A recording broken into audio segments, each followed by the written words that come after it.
emails and text in case. Welcome everybody, and thank you for coming and attending the first of our 3 October afternoon sessions with Professor Bryan Harris. And we're so happy you can make it here today.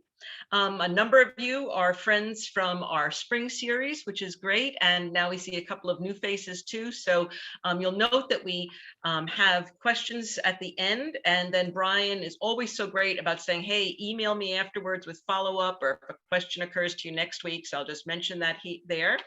And with that, I'm going to just do a brief introduction for Bryan, and then I'm going to turn it on over. Bryan Harris has been an educator for over 25 years. He has served as a classroom teacher, an elementary school principal, a district level director, and an independent trainer and consultant, having trained over 18,000 educators in powerful and effective strategies that increase student engagement and achievement. Now serving as an associate professor of education at Arizona Christian University, he is known for his engaging trainings and presentations that demonstrate relevant and practical strategies. He is the author of 6 books, including the popular 2020 book titled 17 Things Resilient Teachers Do and 4 Things They Hardly Ever Do. And with that, I turn it over to our dear friend, Bryan Harris. Thank you, Barbara. Well, good afternoon, everyone. Thanks first for giving up part of your afternoon. I know you've worked all day and now you're here investing an hour of your time, and I greatly appreciate it. Because you're investing an hour after a long day of work, here's my promise to you. We'll keep it pretty fast-paced. This will be a bit like a e-ticket ride, if you get that old school Disneyland reference, meaning it'll be pretty fast-paced, pretty relevant, pretty interesting. But most importantly, we'll talk about real ideas and real strategies that make a difference for kids. We're talking about motivation in today's session, and I'm thrilled to dig into this topic with you. It's a fascinating one. We're going to do kind of a micro look at what I call capable students who don't try. We're really talking about motivation, but every single teacher on the planet has a group of kids they work with that are fully capable, but don't put in the effort. And few things frustrate us more than looking at a kid who's capable of doing pretty quality work or capable of doing amazing work, but they're like, they don't put in the effort. Sometimes they just sit there, they're like a blob. Sometimes they put in minimal effort, even though they could do far better work. We're really going to talk about how do we go about getting the best out of those kids. Today, we're going to start with a bit of a 10,000-foot overview of motivation so that we can make sure that we're all speaking the same language. Some of what I'll share with you will confirm what you already know and believe. Some of it might challenge you a little bit. Some of it might trigger some memories or past learnings, and it's all good. We'll talk about things that actually work with kids. We're talking about motivation and engagement. That's really our focus. So once again, welcome. Thrilled to have you with us. As Barbara mentioned, I'll put some time in the end to do a Q&A, and we'll dig deeper into any specific topics you have. And then we'll talk about our upcoming sessions in the next 2 weeks and start to weave together the story of how to get the best out of our kids. So here is our quick agenda for this super fast session. We'll start off here a moment, just do some overview and goals. Then we're going to do a big 10,000-foot view of motivation. That's where we'll confirm some of what you already know and believe and do, maybe challenge some of it as well, but wrap our head around certain topics related to motivation, specifically what the research and evidence says, particularly from a brain point of view about motivation. And we'll have some time to collaborate around these ideas as well, including that Q&A time that I promised you at the end. One of our big overarching goals when we're trying to get the best out of other people is understanding a little bit about how the brain works, specifically when it comes to behavior and motivation and engagement. When we know a little bit more about how the brain naturally functions, in other words, what are things that naturally motivate the brain, then we're much more likely to be able to get good results from our kids. But here's the truth. Many of you have been in classrooms or worked with teachers that have pretty antagonistic methods for how the brain, against how the brain works. In other words, they're trying to use methods that go against how the brain naturally functions. And we don't really typically get very good results. Our job is to do our little bit better job aligning. So here's the analogy that we'll use, and here's the challenge I'll put forth to you. You're going to go shopping over the next couple of minutes. What that means is, of the ideas I'm about to share with you, you're fully in charge of what's coming off the shelf and into your cart. Just like when you go shopping in real life in the grocery store, you never buy everything. You never purchase everything off the shelf. You shop according to your budget or the number of days until payday maybe, or the number of people you have to feed, dietary needs, likes, dislikes, all sorts of things impact what you purchase. Same goes here. You're fully in charge of what ideas come off the shelf and what you're going to check out with. Some of you might check out with just 2 or 3 ideas. That's okay. No judgment from me. Some of you might check out with a dozen. Not a problem. You're fully in charge. In fact, I'll ask you this question at the very end of our session. What are you checking out with? And that's where we'll do a little bit of that collaboration and that Q&A time where I'll ask you to unmute your microphone, turn on your camera if you're comfortable doing that, and just share with me what are some of the things you're going to check out with. We will also, as Barbara mentioned, have some time at the end for a Q&A. We call that Stump the Chump. That's me. I'm the chump, where you just say, hey, these are some issues I'm addressing, or here's some things I'm thinking about, and we just have a conversation. Feel free to bring some of your more challenging questions to the table, and we'll dig into them together. If you tend to like to tweet, feel free to tweet out some of this stuff and include me, and we'll continue the discussion and maybe influence even the larger Twitterverse out there. Here's one of the real truths about what we do as classroom teachers, is sometimes we do everything right. We design interactive lessons, we're utilizing technology, formative assessment is happening, strong relationships, we're doing it all right, and kids still sometimes just do some goofy stuff. We still sometimes deal with knuckleheaded kids who decide to have a bad day or just have a bad day. Sometimes we do all the right things and they still show some inappropriate behaviors. That's the messy truth of being a classroom teacher, is it's not necessarily always about what we do, except it's how we respond. Sometimes we're kind of organizing and running a pretty tight ship. The classrooms run pretty well, and sometimes kids still do some goofy things. Our job is to figure out how we can respond to get the best out of our kids, and I'll give you some ways to think about that in our session today. Another messy reality of classroom life is that the best teachers I know respond with a plan rather than with a reaction. So here's the truth. Excuse me. The truth is that it's not a matter of if, it's a matter of when. If you know what I mean by that. It's not a matter of if you'll have any students who show unmotivated or less than motivated behaviors. It's not a matter of if you'll have any kids who do some goofy things or make some poor decisions. It's just a matter of when and how many of them at any given time. The best teachers I know are the ones who say, I knew that was going to happen, and I'm ready with a response, rather than, oh my gosh, I can't believe this is happening. What do I do? The best teachers are the ones who say, for example, if you deal with 3rd graders, there's some 3rd grade behaviors you got to deal with sometimes.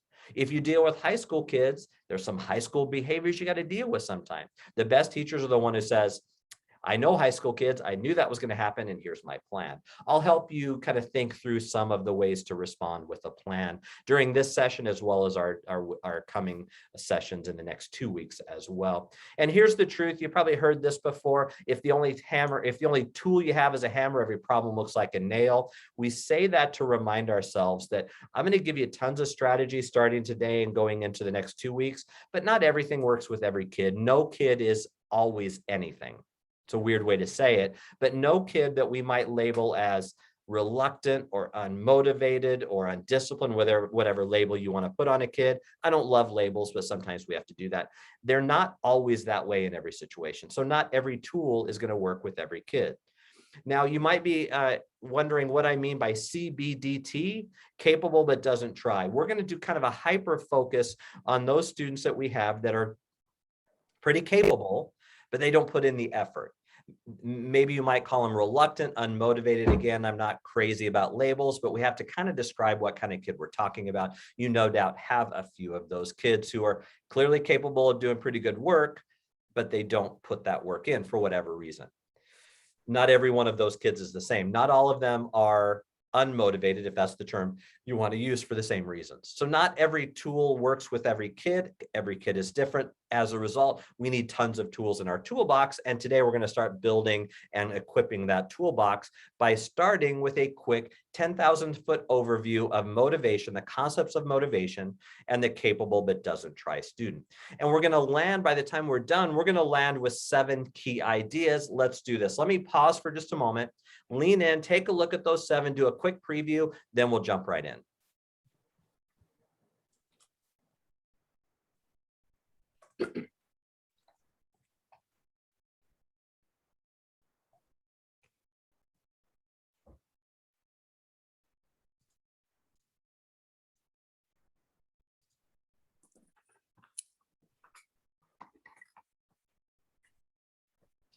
Let's jump in. This is good stuff. This is a fun topic. The topic of motivation, which is really what we're talking about. We're just doing kind of a hyper focus on those capable students who seem unmotivated for whatever reason.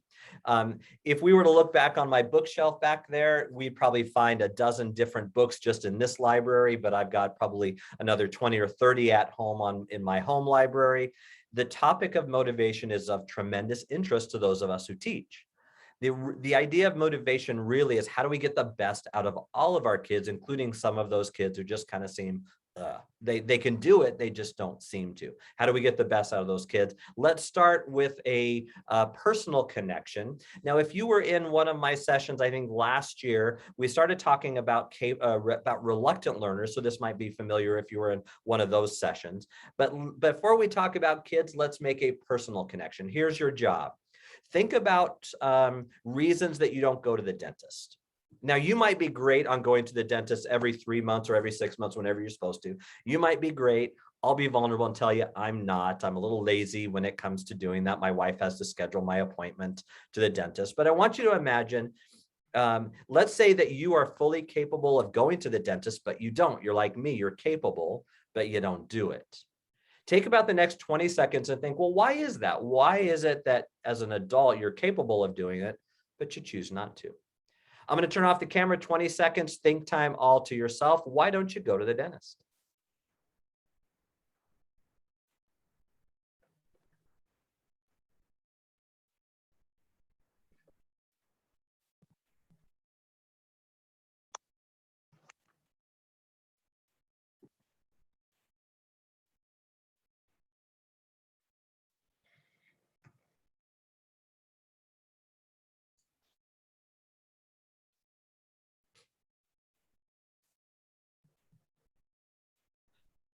Barbara started us off in the chat feature. Feel free to at any time use the chat feature. I didn't prompt you to do that at this time, but Barbara, that was an interesting one. Bad memories from childhood, right? The numb face, right? Trying to drink water after you've all been numbed up. Yeah, yeah. Thank you, Katharina. They're going to give you bad news. Yeah, that's definitely one of them. So I'm curious if your list looks anything like mine. Here's what I brainstormed: some reasons that you're capable, but you might not go. Yvonne put in there, you maybe feel it's not necessary. Take a look and see if any of your reasons are on the same as list as mine.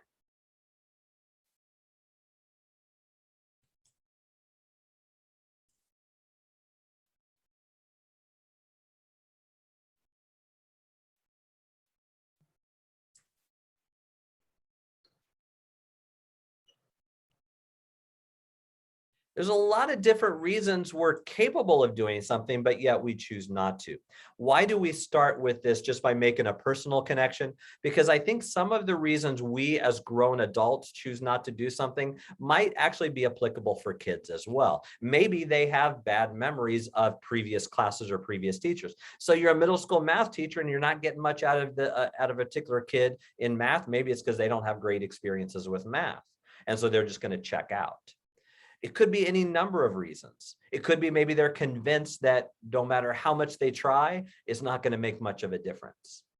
Actually, if you think about it, this is a side note, maybe this is a whole nother 1 hour webinar, but it's actually a smart kid who's convinced that they can't do it, who doesn't try. That's actually a sign of intelligence if you think about it. What do I mean by that? If I'm convinced that my efforts will not make a difference, but yet I still put effort in, that's kind of silly if you think about it. Why would I put all this effort into doing something or learning something or participating in something if I'm convinced that it won't make a lick of difference?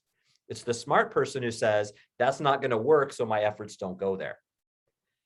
We start by doing this kind of interpersonal reflection because some of the reasons we don't do things in our own adult life that we're capable of doing might also transfer to our capable but doesn't try kids. With that as our background, a few characteristics. This is idea number 1 of our 7. Few characteristics of the capable but doesn't try child.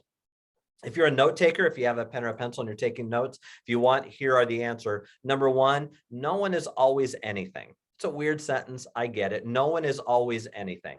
So whatever label you slap on someone, I mentioned earlier, I don't love labels, but when we're talking about motivation and capable, doesn't try, reluctant learner, we have to kind of start with some sort of label. But I don't ever label a kid. I would never look at a kid and say, you're unmotivated.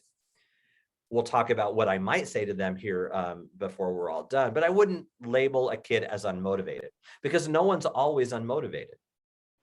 No one always has a bad attitude. No one is always late to everything. No, whatever label you want to put in there, no one is always anything. That's characteristic number one. Number two, for most students, this thing that we call capable, but they don't put in the effort. It's an issue of motivation, not of ability. For the students we're talking about in this session, it's not an issue of ability, it's an issue of movement. It's an issue of whether or not they're going to put forth that effort to do the work or to engage in the learning. It's not ability. If it is a question of ability, that's number three, then we're going to go down another track. We're going to use other methods. If they're not putting in the effort because they don't have the capability or the ability, then we use other strategies or other methods. Number one, no one's always anything. Number two, for most students, it's an issue of motivation, not ability. If it is ability, number three, we're going to go down another track, use other approaches. Number four, we're going to do a deeper dive into this here in just a couple of moments, but for traditional rewards and punishments, they just don't typically work. Traditional rewards and punishments don't typically, the key word in their close is typically. And there's an asterisk because we'll do a deeper dive into that here in just a moment. If they do work, they're going to work temporarily, but we're not after temporary results. We're after more permanent ones. Number five, excuse me, we all exhibit the same behaviors at times. Even us as adults, at times, we exhibit the same reluctant or unmotivated behaviors. Even those of us who are pretty well grounded, pretty well balanced in life. And lastly, number six, the labels that we put on people and our attitudes toward them tend to leak. I don't love labeling kids, so I don't tell a kid they're unmotivated or they're reluctant. Well, again, we'll talk about how we might talk to them about these behaviors. But if as soon as I label someone a negative thing, like unmotivated, it tends to stick to them. They sometimes tend to own that label. And my attitude towards them tends to leak out. If I label you as unmotivated, then my attitude towards you is probably not great, and that attitude somehow is going to leak out. That's idea number one, is that our attitude or characteristics of the child, including our attitudes and our labels, tend to stick. Speaking of labels that we put on people, here's another way to think about it. On the left-hand side, you see the statement that we tend to judge others by their behavior, but we want to be judged by our intentions. That's an interesting contradiction, isn't there? I want people to judge me based on my heart, my desire, my intention, not necessarily always on my outcome, but yet that's how I judge other people. We just have to put ourselves into check sometimes, don't we? And then we try also not to judge people by their worst moments, even when they tend to have a lot of them. And some of the kids you work with, no doubt, have a lot of fairly poor moments in life. I don't want anyone to judge me based on my worst moment. Society hasn't gotten there yet, but when we can be forgiving and say, you know what, there's more value to this person than a singular moment in their life, that's an entirely interesting discussion there, isn't it? Okay, number one, what does it look like? No one's always anything. Remember, our labels tend to stick. We're really talking about motivation for this kind of individual, not necessarily ability. The capable but doesn't try student, they're just not putting in the effort. So what is motivation anyway? We have to do a slightly deeper dive into concepts and define it. And so let's define it. From the Latin, it just merely means to move. Motivation means to move. If I've got the motivation to get up off the couch and go put the laundry in the machine, then I have to get up and move. Sometimes it's physical movement, sometimes it's mental movement. It really means movement towards a goal of some sort. If you've been around a while like me, you know Mad Madeline Hunter, who gave us EEI. We love Madeline, right? And all that she gave to our profession. She just says it's this desire that activates kind of a need or desire to move. Activating someone to do something. The best kind of movement, as we know, comes from internal rather than external. These are things that are kind of a reminder, things that you already know, but it's good basis for our discussion going forward. Intrinsic motivation is I do it because I like to do it. I want to do it. I want to be part of that. I get internal value from it versus extrinsic motivation. Now, I'm not suggesting that extrinsic is bad and intrinsic is good. The story will share is this. Extrinsic might be necessary at times, but it's not going to get you nearly as much as when you can build internal motivation. Intrinsic motivation really is what we're after. How do we build that? We'll talk about that starting today and the coming weeks as well. So extrinsic, I do it, I move because I get something, a reward or a punishment. Intrinsic is I move to do it because I enjoy doing it. If you have a hobby, like maybe you're into photography, you have intrinsic motivation. Now, somebody might come to your house and see a beautiful picture that's framed on your wall and says, that's amazing, I'll pay you $100 for it. That might look like extrinsic motivation, but it's not, because you didn't take the picture because someone was going to offer you $100. You were going to take the picture anyway. The fact that the $100 came was kind of a bonus. What is leading the movement? Is it an external driver or an internal driver? That's really what we're talking about. And other ways you can look at this very same thing. This is, again, somewhat of a review for us. Intrinsic, I do it because I have an internal desire to move in that direction versus an extrinsic or external desire to move in that direction. Here is a big picture question, and I'll revisit this a couple of times. The question, how do we motivate kids, is a good question. A better question is, how is the brain naturally designed to be motivated? So someone who comes to me and says, Bryan, how can I motivate these kids? At least they're still in the game. At least they're still having the conversation. They've not totally checked out, because no doubt you have some peers, some colleagues that you've worked with over the years, maybe even right now, who says, nothing works with these kids. They've totally checked out. They're not going to be in the conversation. They've already convinced that nothing works. When someone asks what motivates and engages kids, at least they're still in the conversation. A better question is, how is the brain naturally motivated? What are things that the system is naturally designed to be motivated to do? What naturally moves people versus what artificially moves people? We know what artificially moves people, that's rewards and punishments. But they don't do a great job at changing mindset, and I'll prove that one to you as well. So here really is that most essential question we'll revisit a couple of times. Instead of asking, how can I motivate kids? I ask, what conditions can I put around a kid that will result in motivated behavior? How can I influence the situation, the context, or in the environment around them so that motivated behavior naturally comes out versus this artificial stuff of rewards and punishments? So how can I motivate kids? Decent question. A better question is, what conditions naturally motivate someone? That's a much better question. Thinking of motivation, it tends to change over time. If you've not seen something like this before, let's jump in and take a look. First, let me pause for a moment and allow you to preview the content that you see on the slide, then I'll walk you through it.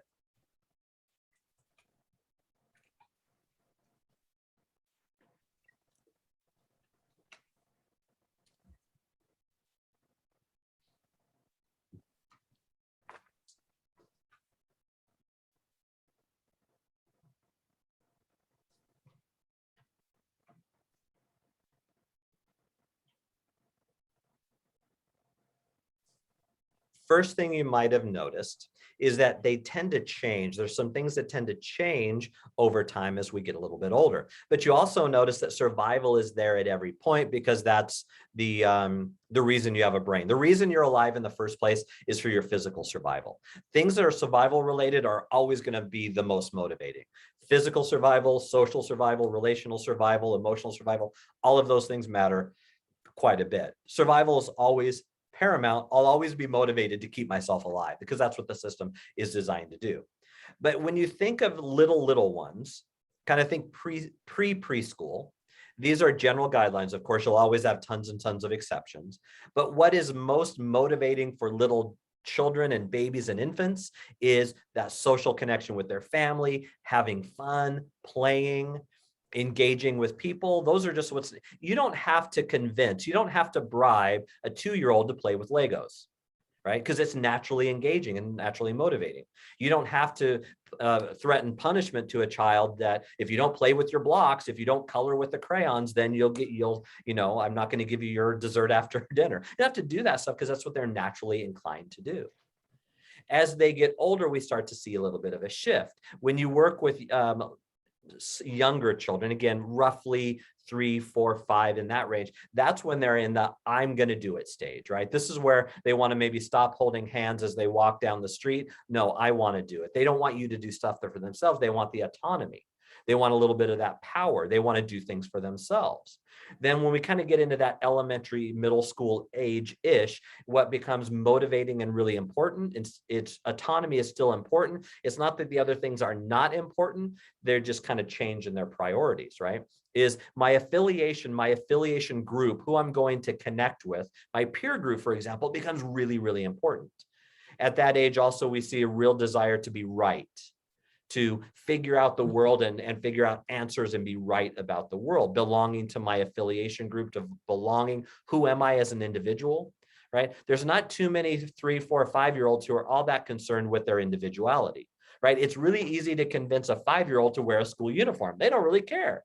It's a lot harder to convince a 12-year-old to wear a school uniform because their individuality is a little bit more important to them. And then by the time they become teenagers into young adulthood, we see things like mastery is really important. If you've ever raised kids, you can see this progress, can't you? By the time they come late adolescents, early teenagers, those who are athletically inclined or artistically inclined tend to start narrowing their interests. So maybe when I was 7 or 8 years old, I played 5 different sports and I was good at all of them. By the time I'm a sophomore in high school, I have to kind of decide, am I a baseball player? Am I a wrestler? Am I a track athlete? Am I a volleyball player? What am I, right? That's when they start to narrow. Why? Because they want to get really good at something. Mastery, that also helps with affiliation, also helps with developing purpose in life. These things tend to change over time. How might we use something like this? I might ask myself, okay, I'm dealing with a 5th grader who just really seems unmotivated. They're capable, they're just not doing anything. What naturally might be motivating? How's the systems naturally designed to work for a 5th grader? Then I look at a list like this, not an exhaustive list, not a perfect one. And I think, how can I kind of pull in this idea of belonging? Because all 5th graders want to identify who they belong with, who's their group, and use that to help pull the best out of them. There's just a place we might be able to start.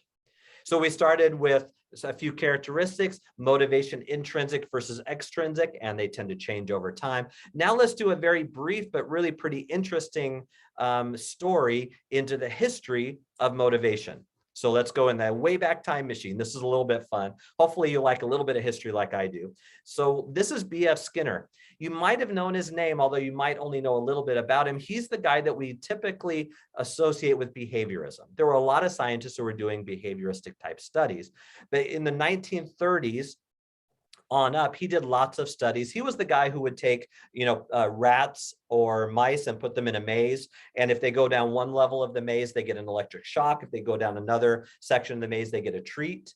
And then you take that same mouse, put them in the same maze again, and they go down the route to get themselves a treat. And he was one of the first ones to say, you know what, motivation is only this result of some sort of extrinsic reward or punishment. Now, Skinner was interesting. We'd like to demonize him, but at least he started the conversation. He said this: I really can't measure what's happening in someone's brain, so I really don't care. He wasn't quite that cold about it, but at the time, the 1930s, 40s, and 50s, we couldn't measure what was happening in a brain. We could only measure behavior. So his ideas become very, very popular, that if you want to motivate someone, you give them the little cheese at the end of the maze. And if you want to stop a behavior, if you want to increase a behavior, reward it. If you want to stop a behavior, you consequence it or you punish it. And if you think about it, we still see this probably in 90% of the classrooms across the country. How do we see them?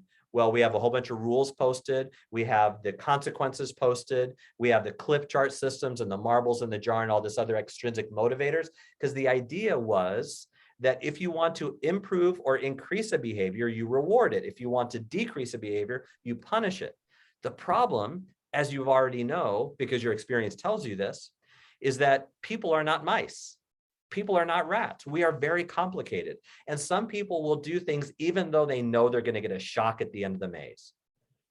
They're called teenagers, right? You've no doubt dealt with people who they knew they were going to get in trouble. They knew there was going to be a negative consequence. They knew there was an electric shock coming their way, but they did it anyway.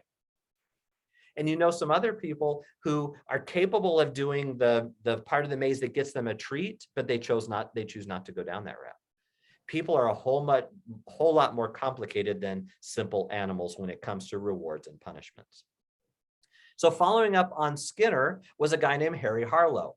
Now, you might not know Harry Harlow by name, but he's the guy who kind of came up with the term, popularized the term rather, intrinsic and extrinsic motivation. This is what he did. He worked with rhesus monkeys. And he gave them the kind of puzzles that you see there these days, multi-part puzzles. They're blocks typically with levers and clasps. And he had the monkeys play with the blocks. And then he did different conditions. Sometimes he'd have them play with the blocks and reward them with something. Sometimes he'd have them not rewarded with something. And he found something interesting that blew everybody away, is that the monkeys would go back and play with the blocks when there was no opportunity for a reward. There was no affection, there was no physical reward, there was no candy or treat, there was no mating reward, there was nothing associated with it, but the monkeys kept going back to these puzzles because they found it interesting, and he came up with the idea of intrinsic motivation, is that people will do things even when we don't externally reward them, because Skinner said, no, that can't be, right? Skinner's philosophy is the only way you get more of this behavior is reward it. The only way you reduce this behavior is to punish it. Harry Harlow with his rhesus monkey said, I don't know that that's true. And he was working with rhesus monkeys who were obviously far more complex in their behavior than a bunch of mice in a maze. Now let's follow up one more piece of the story. Again, we could go hours and hours on the history. This is just pretty interesting. Now we're looking at Edward Deci, who started his work in the 60s, 70s, and on. And he did his work with people. So we go from rats to monkeys to people, and he was doing his work with college students. Now, you can't make too many conclusions between college students and third graders, for example, but it's an interesting discussion nonetheless. So he brought college students in and he gave them an opportunity to use puzzles. They're called Soma blocks, S-O-M-A, Soma blocks or Soma puzzles, like you see there on the screen. And he would give them a two-dimensional image printed out on paper and the blocks and said, please recreate this image using the three-dimensional blocks. It was a bit of a puzzle, a little bit of a challenge. Here's what happened. Brought in two groups. On day one, both group A and group B were offered zero reward. They were just asked to participate. They weren't offered anything, just asked to participate. On day two with group A, different set of puzzles, different set of blocks, he offered them a reward. Group B, no reward. Group B never offered a reward. Group A on day two were offered a financial incentive for completing as many as possible. So think about day one for group A. Just do as many puzzles as you can and enjoy and experience. Day two, group A will now do a whole bunch of them so you can get something. Then group three, or on day three, group A was not offered a reward again. They went back to the same condition, and you can see what happened. Is group A on day three did worse than they did on day one. Turns out as soon as you start throwing money and rewards in for a complex thinking and behavior, it just messes people up. It can actually have a negative impact. And there's been tons of research that has been shown since from the likes of Alfie Kohn and others who say this: when you start rewarding behaviors, especially complex critical thinking kind of behaviors, you just mess everything up and you'll actually get less of it. You'll actually get much less. Because of time, we're not going to do this, but if you are interested, go to YouTube and search Daniel Pink Drive, and he does a really nice video on this same exact idea. And he says, you know what, if you just want to get someone to work faster, then rewards might actually work pretty well. Right? Instead of doing 5 widgets an hour, I can do 6 if you offer me a big enough reward. But as soon as you start to get to require people to think and critically assess and be creative and do a lot of the things we want kids to do in school, that stuff always backfires. What works: autonomy, mastery, and purpose. There's a typo on the screen. I apologize about that. I should say mastery. Autonomy, mastery, and purpose is what will really get people to be motivated to do difficult, conceptual, creative work. So now let's label it, kind of narrow it down again. In classrooms, what does this all mean? This brief history and this brief overview. In classrooms, we sometimes go all the way back 100 years ago to B.F. Skinner. And we think, well, if I want to improve behavior of kids, I have to dangle a reward or have a big consequences, carrots and sticks. The problem is they just don't work long-term to change behavior. They might work in the short term, and we'll talk about that here in a moment. If you want to do a deeper dive, in addition to Daniel Pink's Drive book, anything written by Alfie Kohn, that's something I would suggest that you take a look at as well. So when we take a look and think about what actually works, we can look at effect size research. When we take this history of motivation kind of into the modern era, we can look at effect size research, and effect size is just that number, that statistical measure that asks and answers the question, if you do this, isn't going to make much of a difference. So it's audience participation time. I've been talking real fast for a few minutes. Let me pause for a moment and allow you to make a prediction. So let me back up. Effect size is the number, like a 0.4, a 0.7, a 0.8, a negative 0.2. What do you think are the effect sizes of the following interventions or things that we try to use? Are they medium? Are they low? Are they high? Do you think you can give them a number? Make a guess. What do you think are the effect sizes for those 5 forms of intervention with motivation? What do you think?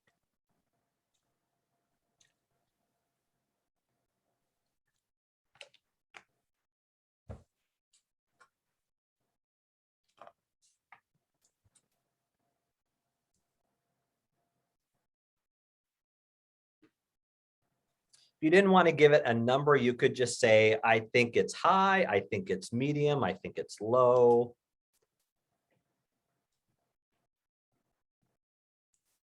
Before I give you the answers,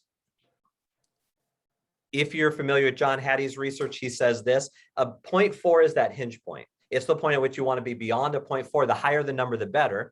That you want to be above a 0.4 because that gets you at least a year's worth of growth. You don't want to do things that are going to get you less than a year's worth of growth. You want to do things that get you more than a year's worth of growth.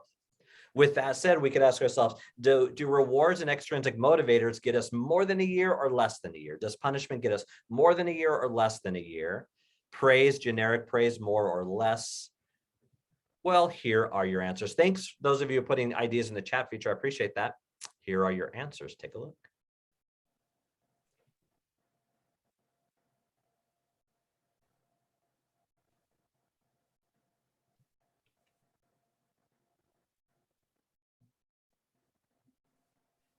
Not all that impressive. In fact, generic praise, we try to sometimes motivate kids by praising them. Generic praise, like, hey, you're doing a great job. John Hattie says it this way. Imagine this. You're standing 10 feet away from 2 different people. One of those people is 6 feet tall. The other is 5'11", and you're standing 10 feet away from them. Can you tell the difference? Can you tell who's taller? If you look hard enough, maybe. It depends on how maybe puffy their hair is. I don't know. A 0.14 effect size is negligible. It doesn't really give you anything. Now, a 0.38, that's pretty close to a 0.4, but there's things that we can do that get us a much bigger, much more grand effect. Remember, your job is to add things to your cart, what you're checking out with.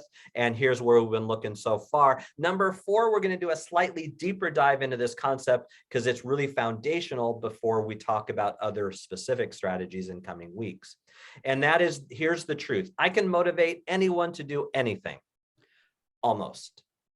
If you don't believe me, let's do a quick mental exercise. It's a fun one. I can motivate anyone to shave their head. Some of you might be thinking, I don't think so. Now, first, we're not talking about moral acts. We're not talking about moral versus immoral acts. Hair is not a moral issue. Now, it's a societal one because most women would prefer in society not to be bald. Many men would say in society, not a big deal if you're bald. Many women would say, that's a little uncomfortable. That's a societal thing, not a moral one. I can motivate anyone to do anything. I can motivate any one of you. There's 20 or so of us or so in the group. I can motivate any one of you, regardless of your gender, to shave your head. You might still be thinking, Brian, I don't think you can. Sure I can. All I need is a big enough stack of cash or a big enough hammer. That's all I need. So I often have this kind of an exchange with women. I say, okay, would $1,000 do it? If I were to give you $1,000 in cash, would you shave your head? Most women would say, nope. Okay. 10,000? 10,000? No. 50? Now we're starting to raise our eyebrows a little bit. Oh, $50,000 for a temporary change in my hair? 100, 150, 200, 300,000. Are you telling me right now, in all honesty, you wouldn't shave your head if I offered you a stack of $300,000? Let's be honest. Of course you would. Everybody would, because for $300,000, you can buy a really nice wig and go live on a beach in the Caribbean for 3 months while your hair grows back. It'd be worth it, wouldn't it? Or I just need a big enough threaten or punishment in order to get you to change your behavior. Why do I share this with you? Because kids come much cheaper than that. And that's not a good thing. What we try to do in classrooms, again, we're going back to Skinner. This is usually what we see in classrooms, is if you want to improve a behavior or increase the likelihood that it happens, you offer lots of rewards. If you want to get rid of it, you offer a really big hammer. So what do? We put names on the board with check marks next to them. That's assertive discipline. And even the guy who came up with the concept of assertive discipline, Lee Cantor, he actually tells people now, don't put names on the board with check marks anymore. It's bad for kids. People didn't get that message, right? So we don't do our names on the board with check marks, but we do these clip chart systems. It's the same exact thing. The clip charts, right? The one you see on the far right, it's the same exact thing as your name on the board with a check mark. Maybe it's a little nicer, but it's the same thing.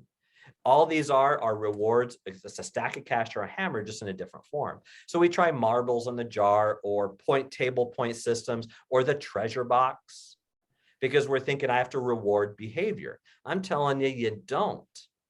And we'll dig into that a little bit more here.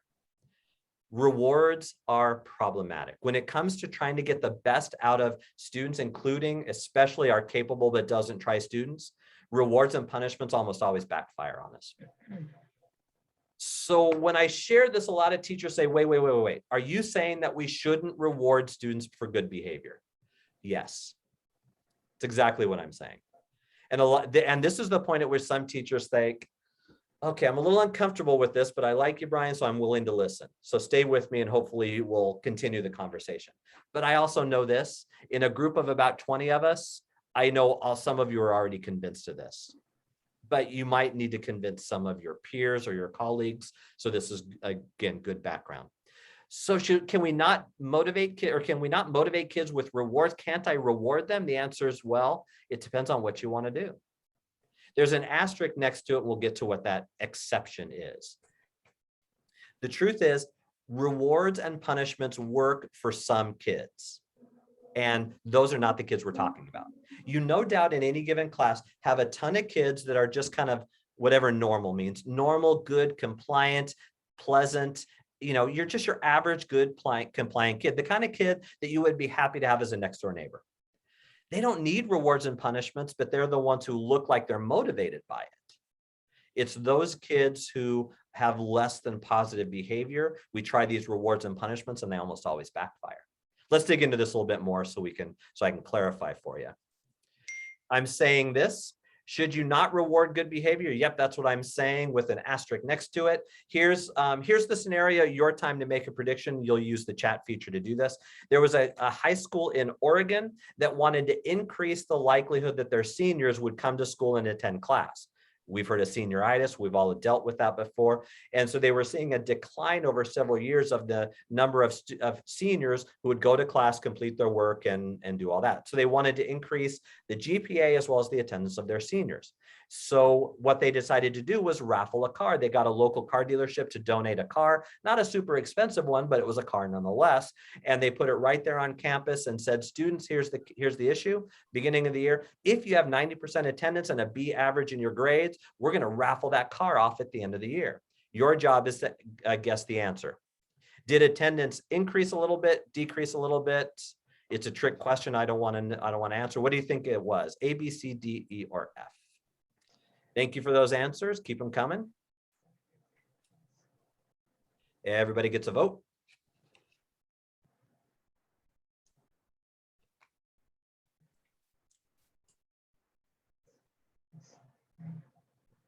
Drum roll, it dropped slightly. That was the answer. It dropped slightly. And if you dig in and you think about why, it actually makes a little bit of sense. Well, first of all, you look 90%, 95% attendance rate. You no doubt have some peers, some colleagues at your school that don't have anywhere near 95% attendance rate. That might be a little bit difficult. Well, what happens if you have a kid who was doing well and then genuinely got sick and then got to a point, so I can't get 95% attendance rate, so why should I even bother now?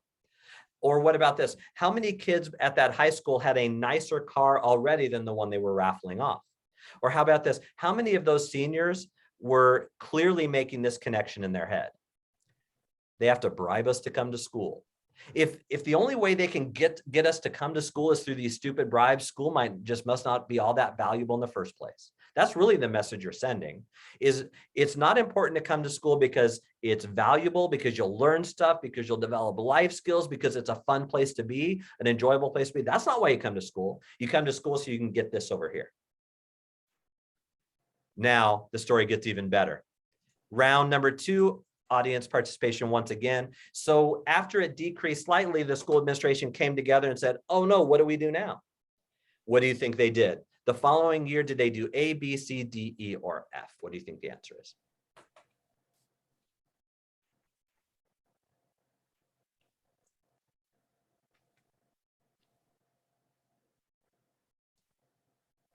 Thank you, Erica. Thanks, Lisa. Thank you, Barbara. Thank you, Marjolaine. Yeah.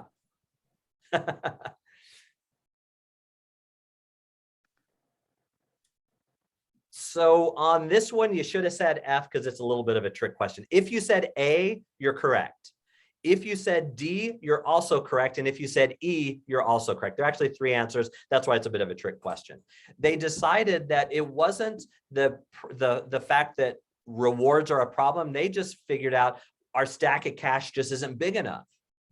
The reward, the carrot, just needs to be bigger. And it didn't work the second year either. They did decide to say, you know what? Eventually they got to a point and say, you know what, we need to invest in relationships so that students see the value in coming to school. And at the end, they tried to rationalize it and saying, well, it was really just about appreciating kids who did the right thing. That's a bit of an escape hatch, I think, right? Instead of realizing the rewards are the issue, they just figured out, I didn't have a big enough reward. And I don't think you could have gotten a big enough reward, right? So I can motivate anyone to do anything. Here is that asterisk. Let's take rewards out of the toolbox unless we absolutely have to do it. Here's where that exception is. Here's why the asterisk is. If I've tried everything else in my toolbox and nothing else has worked, I've tried every tool in the toolbox and nothing else has worked, then I would say, okay, maybe I need an extrinsic motivator. Maybe I need to dangle that offer of a candy bar or that free homework pass or whatever it is. I've tried everything else, nothing in the world has worked. Then I would consider an extrinsic motivator or a rewards-based system. But see, many teachers start the year with this assumption. I'm going to go back one. On the far right, you see that clip chart system. They start the year with the assumption that we need to use this for all the kids. A better way to start the year would be to say, you know what? Most of my kids are going to get along and do well because I establish relationships with them. For learning is fun and engaging and interesting. And I'll have some kids that I'll need to use the system. I'll pull it out when I need it for that kid. Here's another way to look at this idea that if I need it, I'll pull it out rather than assuming that all kids need it. It's a little akin to this. If you have a classroom full of 20 kids, look out at your classroom full of 20 kids, you might have 5 or 6 kids who wear glasses. If you're intellectually honest, you would say to those 5 or 6 kids, take off your glasses. But nobody does that. Or if you're really intellectually honest, you tell the other 14 or 15 kids to put glasses on. But we don't do that because we realize what a kid with glasses needs is different than what a kid needs who doesn't wear glasses. The reward systems are the same way. If I've tried everything else and it's not working, then I'm going to pull the glasses off and put them specifically for that kid. But it's the last thing I try, not the first. That's the second one to last bullet. It's the last thing I try, not the first. Far too many of us start with the assumption that rewards are necessary. And I'm gonna argue the fact that it's probably not. And if it is, I'm going to use it as an individual intervention for a specific kid.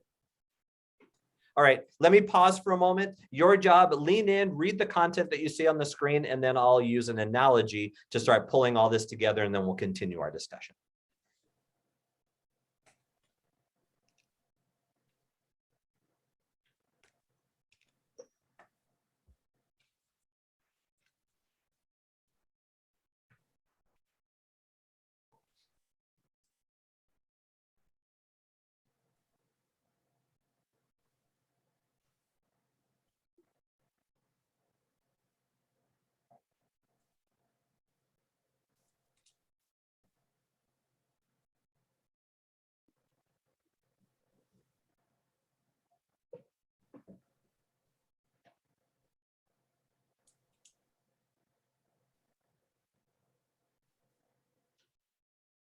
The question is, do rewards work? The answer is, yeah, they kind of do, but what do they work for? That's an even more interesting question.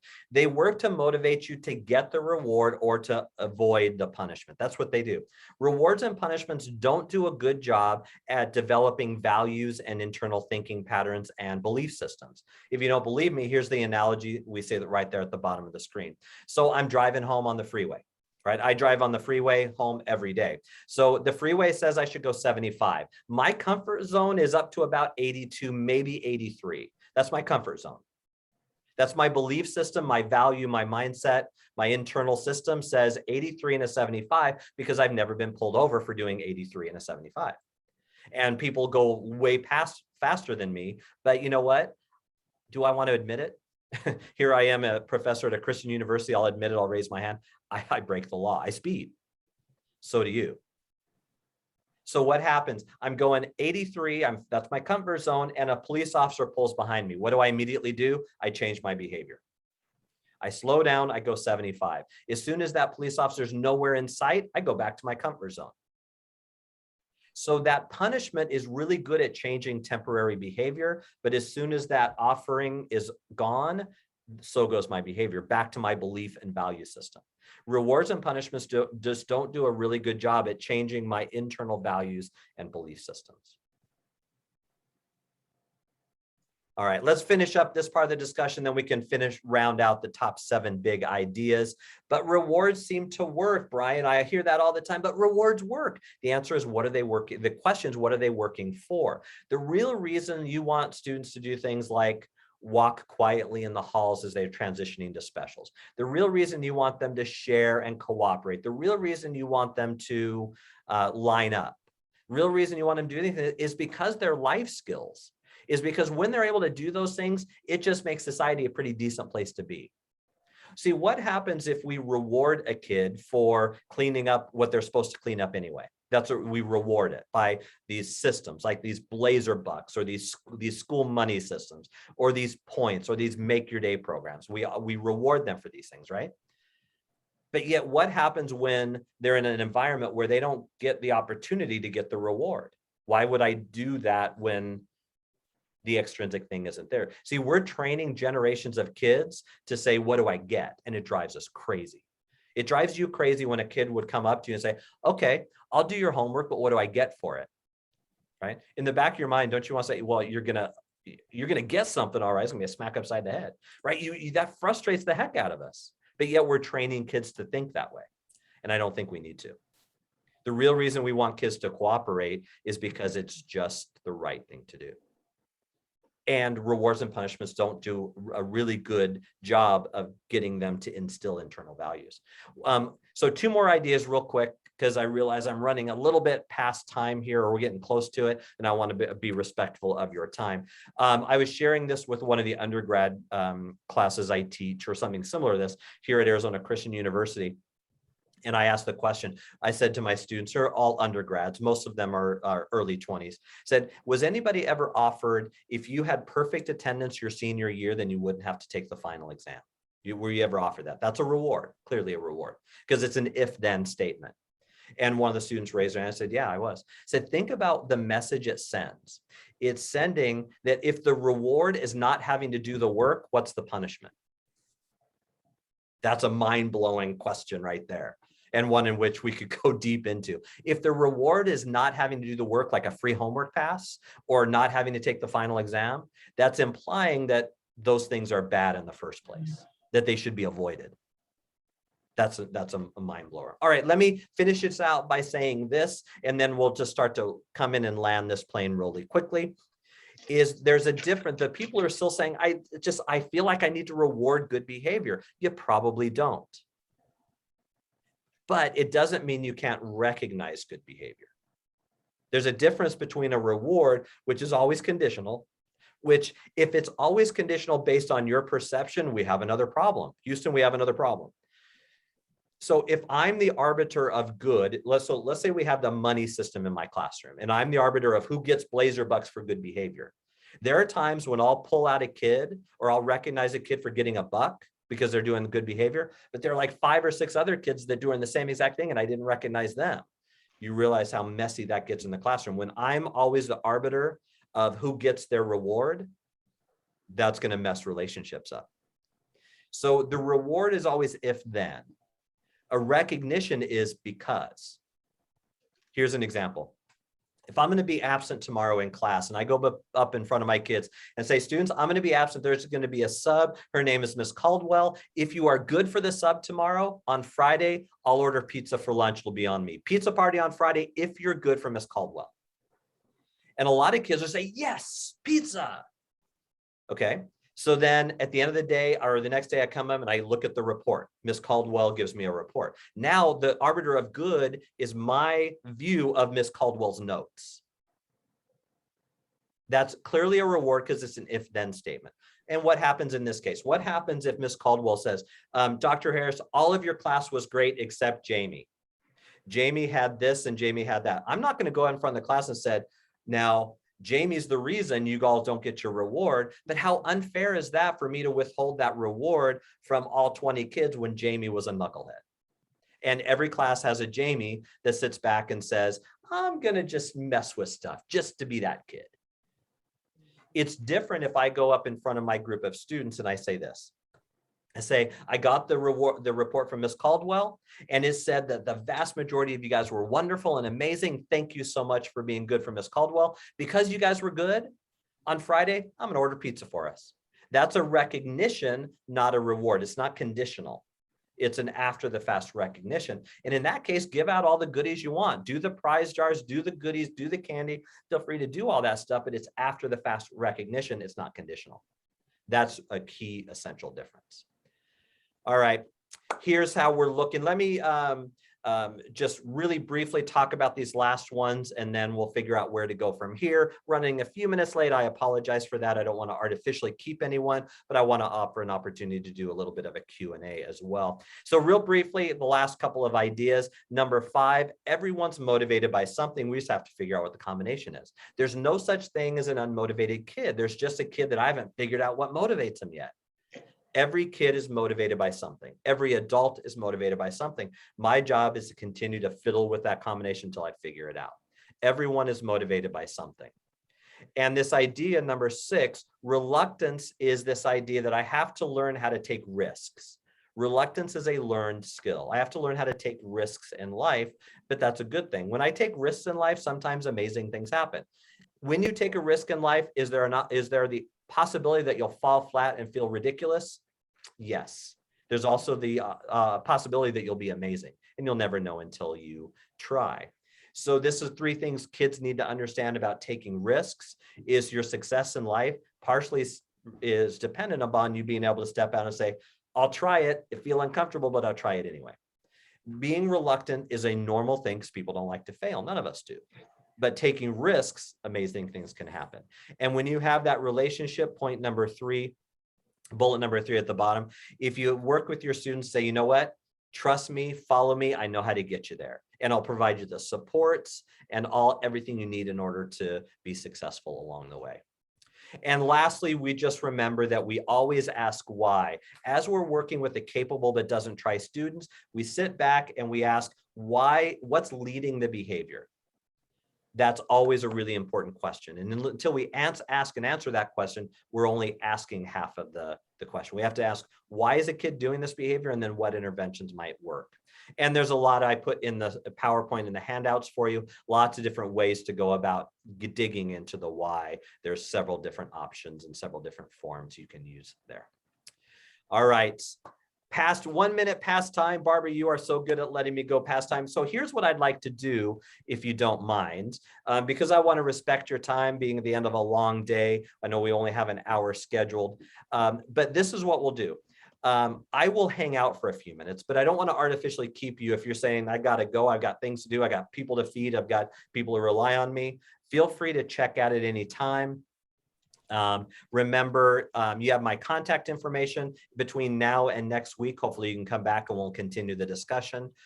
Starting next week, we're going to dig deeper into specific strategies, but feel free to email me. So with that, I want to say this. I'm going to hang out for a few minutes and I'll ask you to unmute your microphone and we'll have a conversation. But if you say, you know what, I'm feeling pretty good, I've got places to go, I don't want to artificially hold you any longer than I have. With that, Barbara, let me hand it over to you for announcements, then we'll open up for a Q&A.